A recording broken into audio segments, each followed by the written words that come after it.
سال 1987 نوزادی تازه متولد شده از تخت بیمارستان ربوده شد. یه پرونده مرموز که برای دهه‌ها ذهن همه رو به خودش مشغول کرد. پرونده ناپدید شدن کارلینا وایت. آدمربا کی بود؟ چطوری نوزاد 19 روزه بدون هیچ ردی ناپدید شد؟ و چرا این پرونده پس از 23 سال دوباره تیتر اول خبرها شد؟ داستانی که باور کردنش سخته. قبل از اینکه درهای این پرونده تاریک رو باز کنی، این کانال رو سابسکرایب کن، زنگوله رو فعال کن و با لایکت نشون بده آماده ای تا وارد اون اسرار این پرونده بشی. چون چیزی که در ادامه میشنوی هرگز از ذهنت پاک نخواهد شد. کارلینا رنی وایت در تاریخ 15 جولای سال 1987 در شهر نیویورک متولد شد. پدر و مادرش جوی و کارل نام داشتن و کم سن و سال بودن و با تمام وجود برای بزرگ کردن دختر کوچولوشون هیجان داشتن. کارلینا نوزاد سالمی بود و وزن طبیعی داشت، ولی به علت طولانی شدن زایمان مقداری آب وارد سیستم گوارش بچه شده بود و نیاز به مراقبت بیشتری داشت. کارلینا رو پس از چند روز مرخص کردن. این نوزاد همراه پدر و مادرش به خونه رفت و وضعیتش به نظر خوب می رسید. ولی حدود 2 هفته بعد جوی و کارل متوجه شدن که کارلینا تب 40 درجه داره و حالش اصلا خوب نیست. بچه دچار عفونت شده بود و باید هر چه زودتر درمان می شد. جوی و کارل هم دختر کوچولوشون را به بیمارستان بردن و در مرکز درمانی هارلم بستری کردن. در همون روز اول، یعنی 4 روز آگوست سال 1987، یک زنی که لباس پرستار پوشیده بود و به نظر می رسید از کادر درمان باشه، چندین بار به اتاق کارلینا سر زده بود و به پدر و مادرش دلداری میداد. زیاد باشون صحبت میکرد، بهشون گفت که کارلینا کوچولو به زودی خوب میشه و نیازی نیست نگران باشن. اسم مشخصات این زن در بین کارکنان بیمارستان وجود نداشت و تنها اطلاعاتی که ازش موجوده اینه که از 3 هفته قبل اطراف بخش کودکان پرسه میزد و با والدین نوزادان بیمار صحبت میکرد. کارلینا کوچولو زمانی که فقط 19 روز سن داشت، حدوداً ساعت 2 صبح و وقتی که شیفت پرستارها در حال تغییر بود، ناگهان ناپدید شد. بیمارستان دوربین‌های مداربسته داشت و حتی این دوربین‌ها داخل اتاق بچه‌ها هم بودن. اما اون روز به طرز عجیبی تمام دوربین‌ها از کار افتاده بود و هیچ کدومشون لحظه ناپدید شدن کارلینا رو ثبت نکردن. وقتی جوی و کارل متوجه غیاب دخترشون شدن، قضیه رو فوری با کادر درمان در میون گذاشتن و درباره پرستار مرموز هم بهشون گفتن و اینجا بود که فهمیدن هیچ پرستاری با اون مشخصات در بیمارستان کار نمیکنه. به بچه مقدار زیادی آنتیبیوتیک تزریق شده بود و یه زمانی بین ساعت 2:30 تا 3:55 سرم رو از دستش جدا کردن. سپس رباینده کارلینا رو حدوداً ساعت 3:30 از بیمارستان خارج کرد و از این پس دیگه هیچ کس کارلینا کوچولو رو ندید. غیاب کارلینا سالها و حتی دهه‌ها هم طول کشید. پرونده ربوده شدن کارلینا وایت اولین پرونده آدمربای نوزاد در بیمارستان‌های نیویورک بود و هیچ کدوم از کادر درمان و حتی پلیس‌های شهر نیویورک تا به حال با چنین موردی مواجه نشده بودند. آنوگتا پاتروی زندگی سختی داشت. از وقتی که حتی سنش به 10 سالم نرسیده بود، مورد خشونت خانگی قرار می گرفت و مادرش همیشه با کمربند کتکش می زد. از همون کودکی آنوگتا فقط به این فکر می کرد که اگر یک روزی مادر شد، هرگز بچه‌ش رو در چنین شرایطی بزرگ نکنه و باهاش همیشه مهربون باشه. همین تفکر سرچشمه‌ای شد برای مادر شدن آنوگتا و به جایی رسید که این زن فقط می‌خواست یک بچه داشته باشه. در نوجوانی و در دهه 1970 سابقه چند بار دستگیری به علت دزدی‌های کوچیک و گرفتن مال مردم داشت. اون زمان صرفاً اشیاء کوچیکی که مال بقیه بودن رو می‌دزدید. اما همین دزدی‌ها ایده آدمربایی رو در ذهنش کاشت. آنوگتا، زنی که آرزوی مادر شدن داشت، چندین بار پشت سر هم باردار شد و جنین رو از دست میداد. تمام بچه‌هاش سقط می‌شدن و این قضیه موجب شد تا آنوگتا به فکر دزدیدن یک نوزاد بیفته. این زن نقشه آدمربایی رو در 4 روز آگوست سال 1987 عملی کرد و کارلینا وایت 19 روزه رو از بیمارستان دزدید. آناگتا اسم کارلینا رو به نیدرا ننس تغییر داد و این دختر رو در فاصله 70 کیلومتری خونه جوی و کارل بزرگ کرد. نیدرا از هویت واقعیش خبر نداشت. نمیدونست آناگتا مادر بیولوژیکیش نیست و حتی اسمش هم نیدرا نیست. زمان بزرگ شدن این دختر، آناگتا همچنان به دزدی‌های کوچیک ادامه داد و حداقل 3 بار دستگیر شد و هر بار که دستگیر میشد اعتراف میکرد و در نهایت با گذاشتن بسته آزادش میکردند. نیدرا به مدرسه تامس هوکر رفت. سپس در سال 2005 از دبیرستان بارن هاردینگ فارغ التحصیل شد و مدت زمان کوتاهی پس از تمام کردن مدرسه همراه آناگتا به شهر آتلانتا ایالت جورجیا نقل مکان کرد. نیدرا بارها در زمان نوجوانی شک کرد که آناگتا مادر بیولوژیکیش نیست و بزرگترین دلیلش هم این بود که آناگتا گواهی تولد نیدرا رو نداشت. در سال 2005 نیدرا ننس در سن 18 سالگی باردار شد و زمانی که خودش داشت مادر میشد از آناگتا درخواست کرد تا گواهی تولدش رو پس از این همه سال از بیمارستان بگیره یا اینکه درخواست مجدد صدور بده.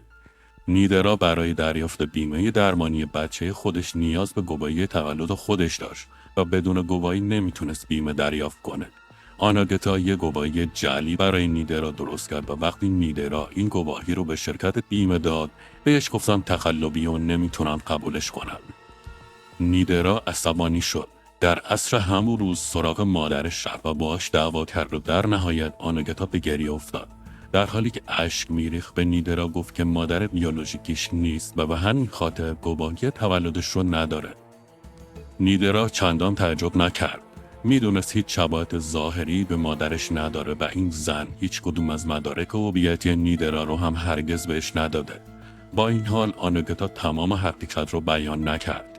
نگفت که نیدرا رو دزدیده و دست به آدمربایی زده. گفت پدر و مادر بیولوژیکی نیدرا 2 معتاد بی خانمان بودن که بچه‌ش رو نمیخواستن و آناگتا اون رو در خیابون پیدا کرده. رفیق، اگر از این پرونده لذت میبری همین الان دکمه ساب رو بزن تا توی کشف پرونده های بعدی هم همراهیم کنی.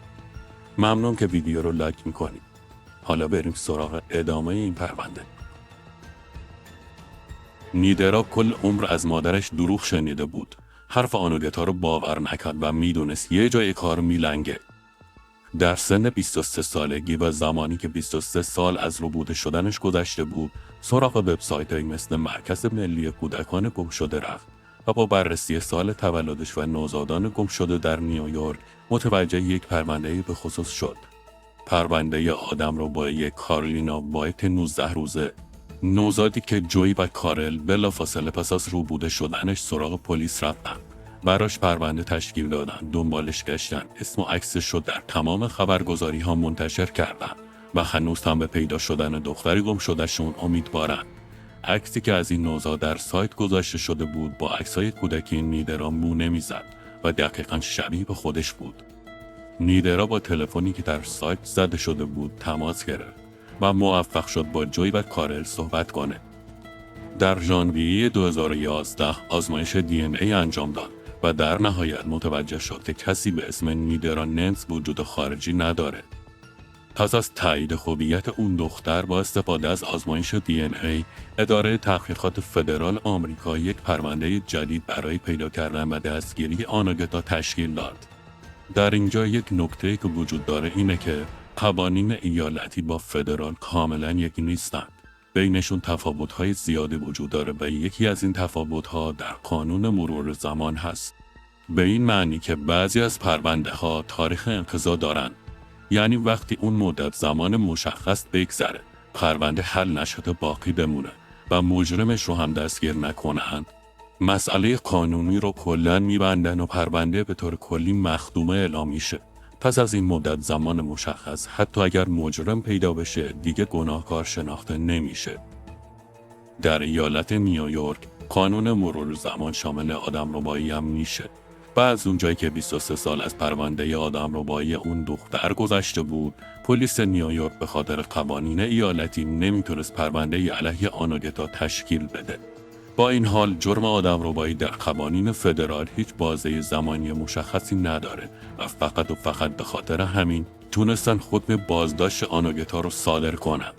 این حکم در تاریخ 21 ژانویه 2011 توسط اداره اصلاح و تربیت کارولینای شمالی صادر شد. آنوگتا در صبح 23 ژانویه 2011 خودش رو به دفتر FBI در بریجپورت تحویل داد. از کارولینای شمالی به کنتیکت فرار کرده بود تا ترتیب نگهداری و مراقبت از پسرش رو بده. بله، آنوگتا یک پسر بیولوژیکی هم داشت. پسری که پس از رو بودن کارلینا متولد شده بود و هنوز زیر 18 سال سن داشت. پس از دستگیری آنوگتا از این زن پرسیدم که چرا بچه را از بیمارستان دزدید و از خانواده واقعیش جدا کرد. آنوگتا گفت که استرس و اضطراب این که شاید هرگز نتونه مادر بشه امانش رو بریده بود و میخواست کاملا مطمئن بشه که یک فرزند داره. چون چند تا بچه سخت کرده بود، ترسید که هیچ وقت باردار نشه و به نظرش بهترین کاری که میتونست بکنه دزدیدن یک نوزاد از بیمارستان بود. در جلسه اعلام اتهامات، آنوگتا هیچ دفاعی ارائه نداد و جرمش رو قبول کرد. جرم آدمربایی یک کودک که ممکن بود حکمی بین 20 سال تا حبس ابد دریافت کنه. جلسه دادگاه در 17 فوریه 2011 برگزار شد و شامل یک هیئت منصفه فدرال میشد. در 10 فوریه 2012 آنوگتا به طور رسمی به جرم آدمربایی اعتراف کرد و پس از صدور یک توافقنامه با دادستان قرار شد که کودک بودن کارلینا نادیده گرفته بشه. یعنی فقط به آدمربایی محکومش کردن، نه آدمربایی کودک. حکم آدمربایی کودک خیلی سنگین‌تره و از اونجایی که آنوگتا کامل با پلیس همکاری کرده بود، توافق کردن حکمش رو سبک کنن. در 30 جولای 2012 قاضی این زن 50 ساله رو به 12 سال زندان محکوم کرد. در جلسه اعلام حکم، وکلای آنوگتا گفتن که موکلشون چندین سقط جنین و مرد زایی رو تجربه کرده. به شدت افسرده است و وضعیت روحی خوبی نداره. سعی داشتن حکم آنوگتا رو سبک کنن. با این حال قاضی قبول نکرد و گفت که این زن خودخواه بوده و بدترین کابوس یک پدر و مادر رو براشون به واقعیت تبدیل کرده. پدر کارلینا یعنی کارن اظهار کرد که حکمی که برای رباینده دخترش صادر کردن زیادی سبکه و آنوگتا رو باید حداقل 23 سال، دقیقاً اندازه سالهایی که دخترش رو دزدید، زندانی نگه دارن. آنوگتا در جلسه دادرسی عذرخواهی کرد و گفت میخوام عمیقاً از خانواده نیدرا معذرت خواهی کنم. ممکنه عذرخواهیم رو قبول نکنین، ولی من از ته قلبم بابت کاری که کردم پشیمونم. درک میکنم اگه عذرخواهیم رو قبول نکنین. حاضرم اشتباهاتم رو جبران کنم. آنوگتا دوران محکومیتش رو در زندان فدرال آلیسویل در ایالت آلاباما گذروند و در نهایت در 14 آوریل سال 2021 از زندان آزاد شد. کارلینا پس از فهمیدن هویت واقعیش تصمیم گرفت نه از اسمی استفاده کنه که پدر و مادر بیولوژیکیش براش انتخاب کردن و نه اسمی که زنی که بزرگش کرده رو انتخاب کنه. خودش رو نتی باید خطاب کرد و گفت نتی اسمیه که خودش شخصا انتخاب کرده، نه بقیه. نتی باید در سال 2014 در یک کنفرانس مربوط به جنایات علیه کودکان حاضر شد و سخنرانی کرد. سال هاست که در زمینه دفاع از حقوق کودکان و قربانی فعالیت داره و زندگی خوبی رو میگذرونه. در حال حاضر نتی با پدر مادر بیولوژیکیش یعنی جوی و کارل در ارتباطه و تمام سعیش رو میکنه تا با حضور در زندگی خانواده‌اش جای خالی خاطرات از دست رفته 23 سال رو پر کنه.